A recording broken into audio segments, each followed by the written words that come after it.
There was once a monastery known far and wide for its wisdom and prayerful life. But over the years, it had kind of fallen on hard times, and this once vibrant community had dwindled significantly. Its buildings were crumbling, the monks were aging, and they hadn't had a new initiate in years. Desperate for wisdom, the abbot of that monastery set out to visit a hermit rabbi, a man known for his wisdom and insight. And when he arrived, he asked, "Rabbi, can you tell us how to save the monastery?" The rabbi paused and looked at him for a long moment, and he said, "Do you know that the Messiah is among you?" The abbot returned home. He was puzzled. Could one of us really be the Messiah? Well, the monks began to treat each other differently, with more reverence, more patience, more kindness, wondering, maybe I'm interacting here with the Messiah. They began to speak less harshly. They were less bitter. They forgave more quickly. They listened more deeply. And something began to shift in that monastery. This quiet joy re-emerged. And the young men in the community heard about it and were drawn, inspired by the love and grace that they were experiencing and hearing about there. And they began to enter into the monastery. And it began to flourish, not because circumstances had changed, but because they had changed. You see, they had learned to see with new eyes. When Jesus teaches with parables, he is challenging us, inviting us to see with new eyes. And today what I want to see is the Father. We're going to take a journey to get to the Father. But this parable that is known as the prodigal son, as Henry Nouwen said once, could probably be known as the parable of the waiting father. It's about the extravagant love of God, not only for the Father, not only for the prodigal, but for the elder son. And I think Jesus is telling this parable to help us see who God is and who we are called to be. And at our best, we are called to be this waiting, loving Father. In the parable, the young son demands his inheritance. And in that culture, that was like saying, "Dad, I wish you were dead." To get that money, to ask for that money in advance of the death, was to wish your father dead. The father gives him his inheritance early. And this young son is convinced that life will be found out there in his pursuit of power and pleasure and success and wealth and everything. And he goes wholehearted into those pursuits, but it doesn't deliver. And he's found hungry in body and soul, empty. Maybe you can relate to the prodigal. I know I can. You've been pursuing things with gusto, but it's the wrong things. It's the things that you're taught will satisfy you: power, pleasure, approval, success, wealth, status. But maybe you found those things, or maybe you didn't. Either way, you were brought to your knees by the harsh reality that the things that we're conditioned to pursue don't satisfy in the end. And most of us get things right by first getting things wrong. And in this story, the prodigal son doesn't come to great wisdom to go back to the father. He fails miserably. And he comes up with this idea, not out of wisdom, but out of failure, to go back, to take that long, hard journey. You see, when all else fails in our lives, that's often the moment where we awaken to the deeper truths, to the things that we have taken for granted. Like this son who took for granted the Father and his love. A love that was always there, but he had failed to see it. But even then, even on his way back, he doesn't understand grace. He believes that he must earn his way back into his father's good graces. And so he rehearses this speech. He's convinced that his mistakes have made him unworthy of love. But here's the thing: God's love is not transactional. It's always there. It's always there. And more than that, what's amazing in this story is God's love isn't just waiting, it's running towards this son. This is the most shocking part of the story because in the ancient Near East, men did not run. It was undignified for an ancient Near Eastern man to run. And he does because love compels him to run. And when he gets to the son, there's no lecture, there's no punishment, there's no I told you so. There's just an embrace and this robe and this ring and the sandals and the feast, which are not just gestures but declarations to this son that you are my child, I love you, you belong here, and our relationship is restored. And yet the elder stands outside of this celebration. He hears the music, but he doesn't want to enter into the party. He says, I've served you all these years. He's protesting, and he's done everything right. And yet he resents the grace that the father is extending to the younger brother. And can you blame him? Can you imagine the frustration? He's worked hard, he's sacrificed, he's the good kid. He stayed home. And the one who squanders everything, he's celebrated? Come on, it's not just unfair, it's infuriating. Maybe you can relate to the elder son more than the prodigal. Maybe you have struggled to celebrate grace when it's being offered to somebody who you don't think deserves it. Or maybe you have felt overlooked when somebody else was recognized. Or maybe you've watched somebody else throw their life away and then get a fresh start, and you wonder, where's my celebration? When am I going to have a party? When are people going to throw a party for me? I think the elder son's struggle is real. He's worked hard, he's been faithful, but here's the flaw. His resentment is blinding him in the same way that the younger son has been blinded to the grace and love of their father.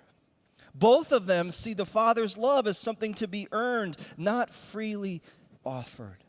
And so neither of them can receive it. But the father is tender. Did you notice with the elder son? Everything I have, everything is yours. He invites the son into the joy, into the grace, into the party, as he invites all of us into that same party. And the question is, will we step in? And will he? We don't know. And yet the real invitation in this parable is not just to return home. It's to be like the waiting father. To move from striving for approval to offering love like the father. To embody the kind of presence where people feel safe and secure when they are in relationship with you. They feel seen and loved and welcomed in your presence. We're called to spiritual maturity, and that means extending the same extravagant grace that has been extended and is eternally extended to all of us. And true elders, I mean that male, female elders, wisdom elders, are people who embody the quality of this Father.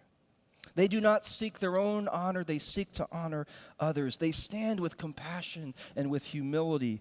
They are present, they are available, they are vulnerable, they are transparent, they are loving.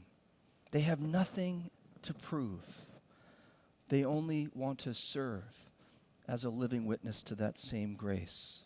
Their calling is not just to receive it, but to give it, to create space for others to be touched by grace and to be led on their own journey of spiritual maturity.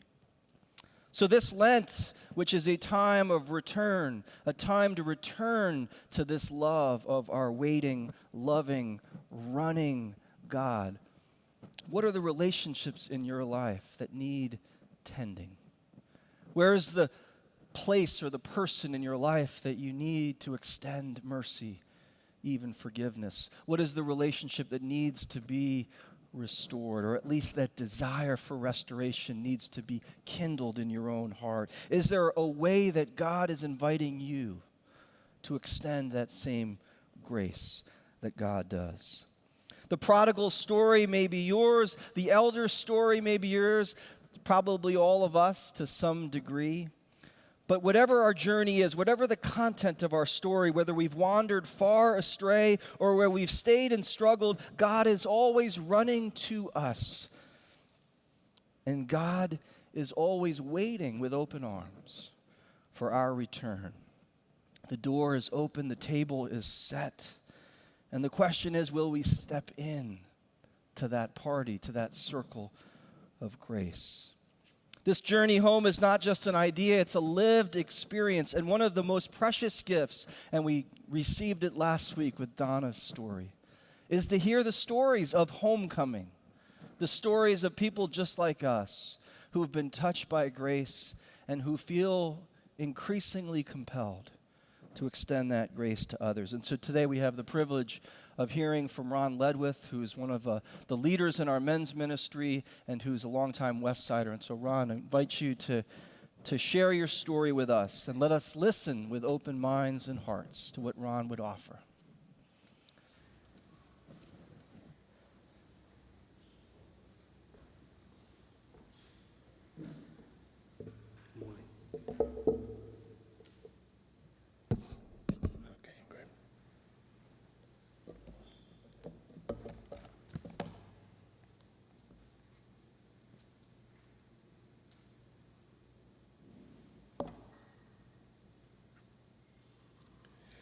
In the summer of 2018, I was initiated into the men's rite of passage at Ghost Ranch in New Mexico by Jim Taylor, who was our leader at that point. Jim, by the way, a little plug here, will be leading our retreat with Mark in October. He's an internationally known men's leader, and I urge any guys in the congregation to really sign up soon because we expect to have a full house.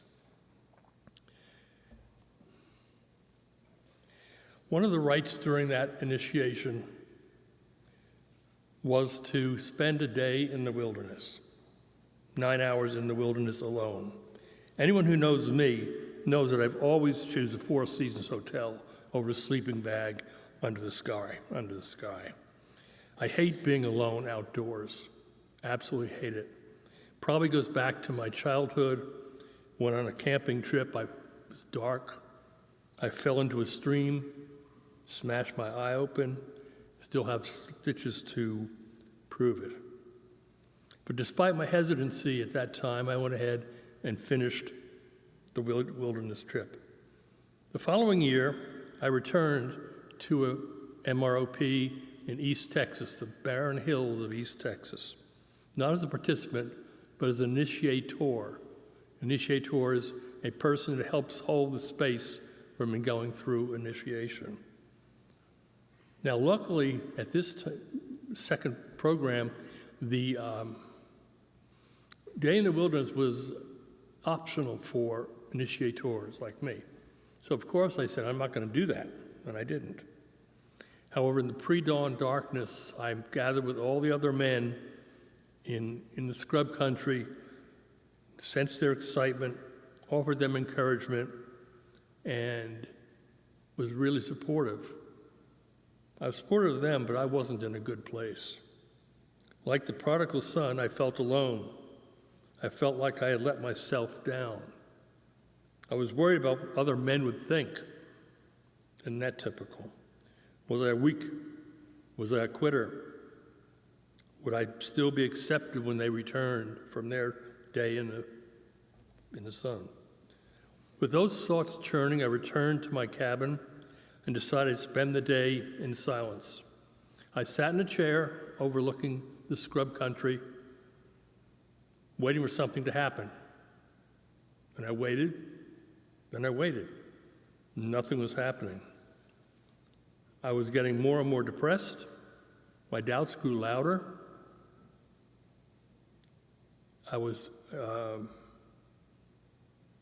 Then it happened. Through the dense scrub brush and twisted oaks, I saw a light, a single piercing beam, like a laser, shining directly on me. I couldn't see its source, but if I moved my chair even an inch, the light vanished. Curiously, I stood up and walked around towards it. And then I understood.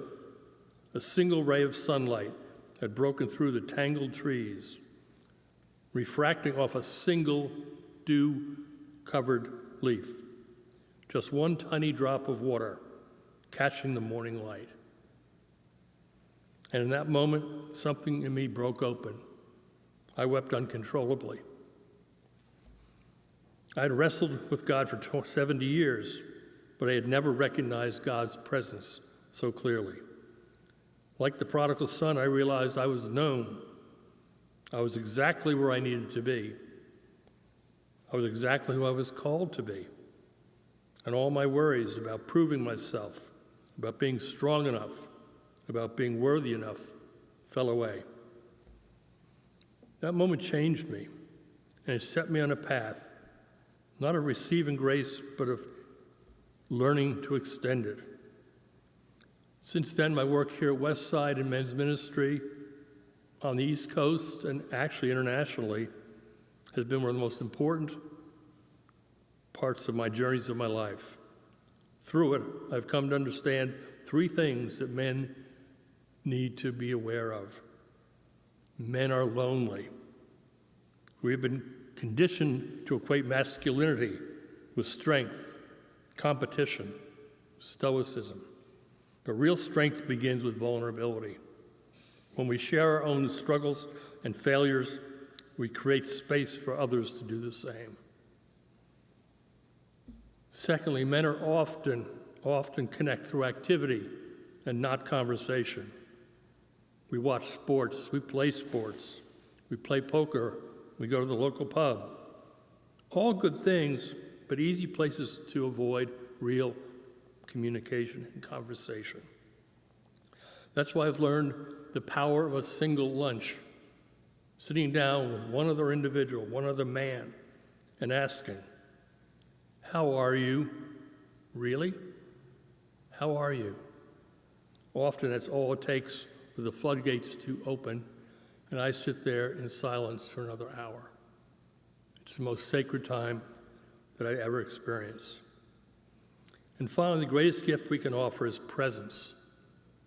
I don't need to have the right words or even the right answers. I don't need to fix anything. I don't need to listen. All I need to do is listen, to be there with open hands and an open heart. This work, this men's work, is still in its infancy here at Westside and frankly, worldwide. But I'm committed to walking alongside men who seek the same depth of connection and transformation. Many of you are here this morning. Some might think I have a deep passion for helping others. I do. But the truth is, these interactions shape me. They make me a more whole, a more known, and more deeply rooted in who I am, a beloved Son of God.